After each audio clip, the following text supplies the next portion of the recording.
When I first started fostering, I had no idea what I actually needed to buy for my home. So today I'm going to show you what I find to be most useful so you don't have to waste your money.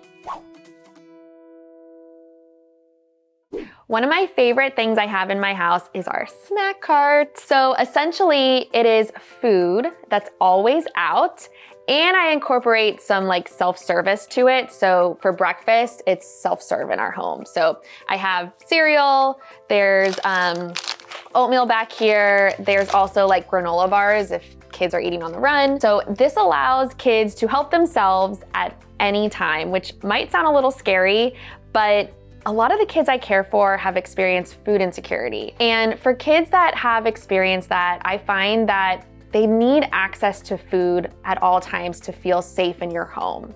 So this is creating that felt safety. So even just have a visual of food at all times can help them feel more calm. It also can reduce the likelihood of hoarding or hiding food in their bedroom, because if they know that there's always food here for them, they don't have to hide it. And so it does take a little bit of time to get into the groove and to fill it up. So this is what we have right now for the kids in our home, and it will look different depending on age, what they like, the brands they're comfortable with, but I try to get a mix, right? So some brands like Lay's that they love, chips are okay. Things that they are familiar with, that can bring some comfort and remind them of home and make them feel, a little bit more calm.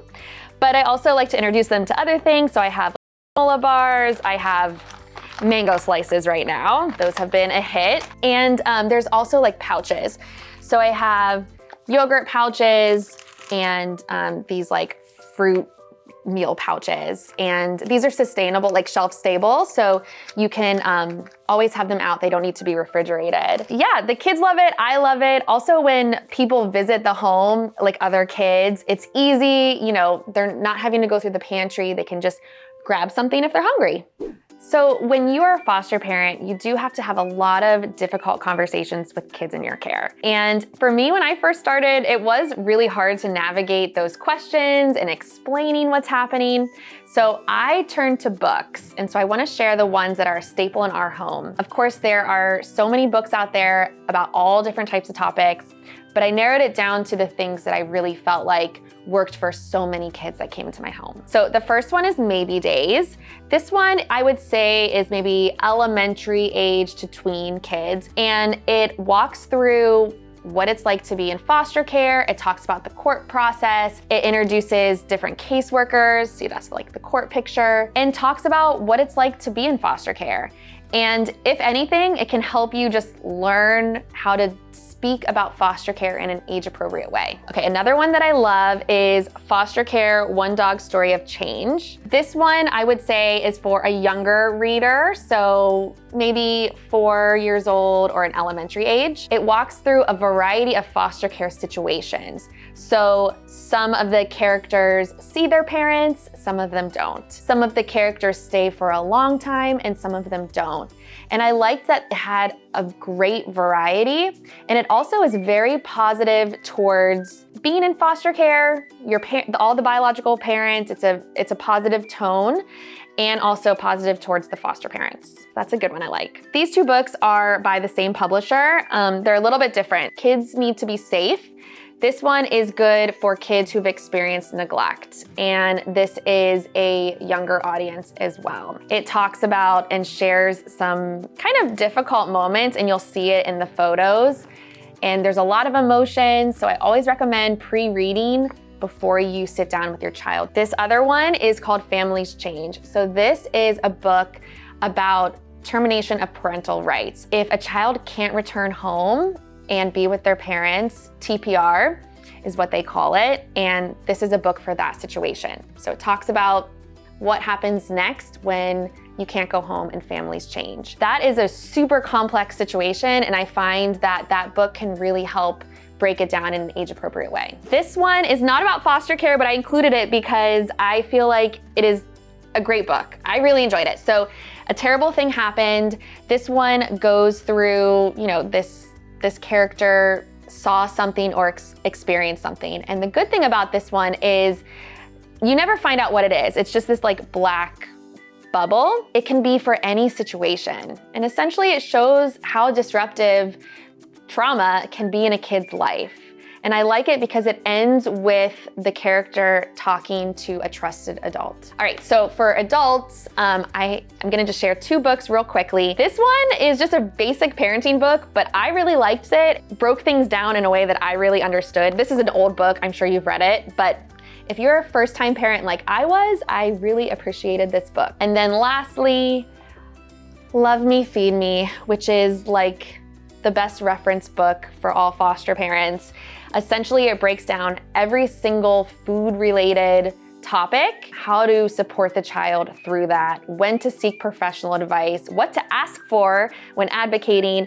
It literally talks about anything that you could experience and see as a foster parent. And make sure you get the 2nd edition because it has been updated. When I was originally setting up my home, I was thinking about filling a playroom with toys, and I forgot about some of the really important things to help encourage calm and to let out stress and things like that. So I wanna show you some of my favorite things to support the sensory needs of kids in your home. And a common misconception is that only neurodivergent children need sensory supports.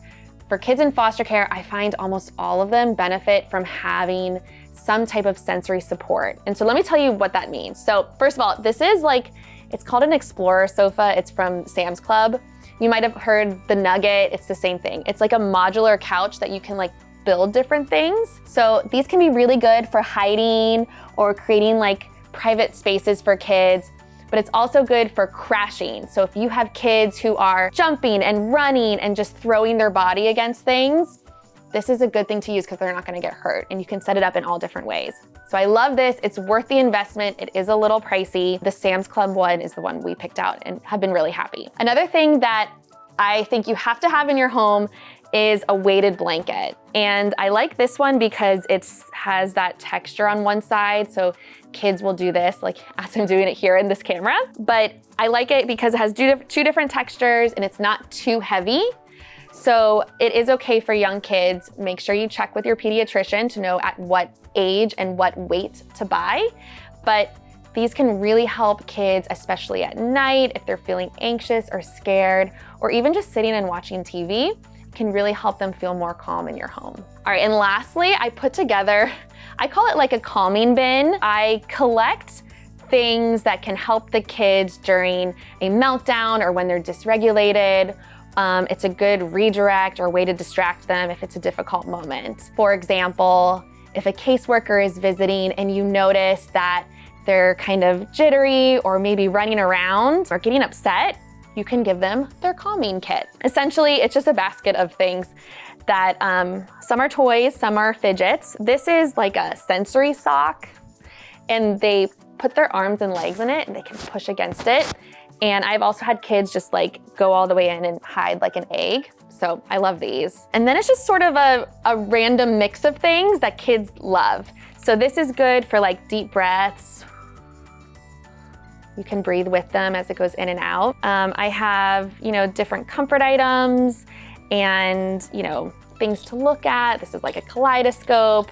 I have different fidget toys. This has multiple things in one. It's just a variety of things. And I am constantly changing what's in the bin. So when I bring it out, there's something new that they haven't seen in a while. And I find that really helps them kind of refocus, and they can focus their mind on this instead of maybe something stressful happening around them.